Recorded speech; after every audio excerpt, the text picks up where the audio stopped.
Você já ouviu falar em divórcio pós-mortem?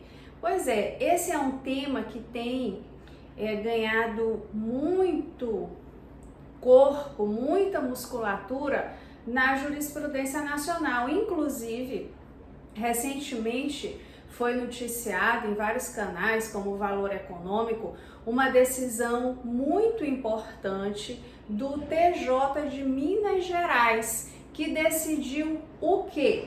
Ele decidiu que, como o divórcio tinha sido proposto e como as partes já tinham manifestado a decisão pelo desenlace matrimonial, a morte do marido não seria situação capaz de simplesmente extinguir o processo com a dissolução do vínculo patrimonial e matrimonial por meio do Instituto da Viuvez. Por quê?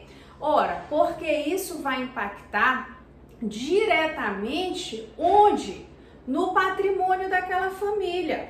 Porque caso a dissolução tenha ocorrido pelo divórcio, o que vai ser impactado patrimonialmente vai ter um outro tratamento. No entanto, se for pela viuvez, vai ter um tratamento, via de regra, muito mais benéfico para a parte sobrevivente. Então, o que ocorreu nesse caso que criou um paradigma na jurisprudência? O juiz de primeira instância, lá em Minas Gerais, entendeu que simplesmente a união, aquele casamento estaria dissolvido por conta da morte e que a companheira, a esposa, seria viúva.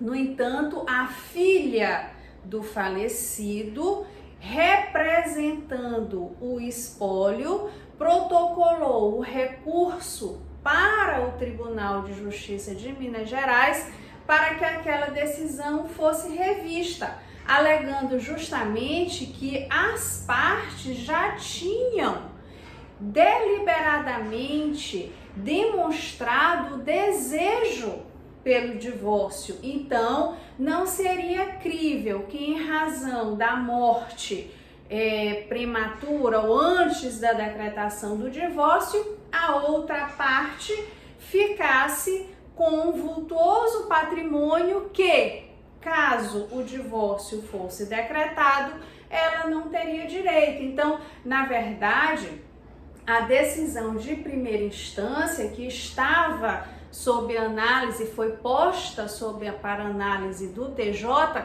iria, na verdade, gerar um benefício indevido para o cônjuge sobrevivente, que era a esposa em processo de divórcio.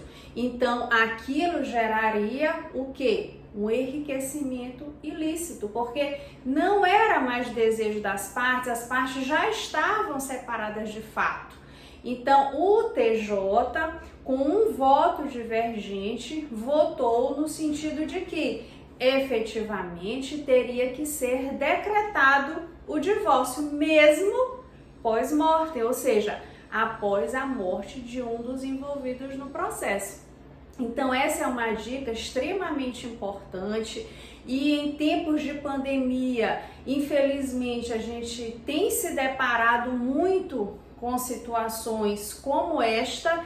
Então, é importante que todos fiquem atentos, que todos saibam desse movimento jurisprudencial que impacta diretamente no patrimônio dos envolvidos, no patrimônio do cônjuge sobrevivente e no patrimônio dos herdeiros do cônjuge falecido. E mais, a manutenção da decisão de primeira instância iria gerar um ônus indevido ao INSS, ou caso essa pessoa fosse servidora pública estadual ao Estado, ou servidor público federal ao ente federal. Por quê, Alexandra?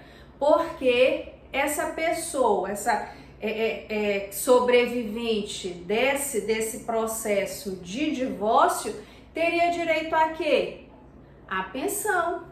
E essa pensão seria algo indevido, porque já havia a manifestação de vontade pelo rompimento. E por óbvio, estando divorciada, essa pessoa não vai ter direito a esse pensionamento. Então são muitos fatores envolvidos que devem ser levados em consideração na análise do caso concreto. E caso essas peculiaridades não sejam observadas e simplesmente o processo seja extinto e considerada a parte como viúva e não como divorciada, vai gerar prejuízo aos herdeiros do falecido e, como disse, ao INSS, ao ente federal, ao ente estadual, ao ente municipal, que porventura essa pessoa seja ligada.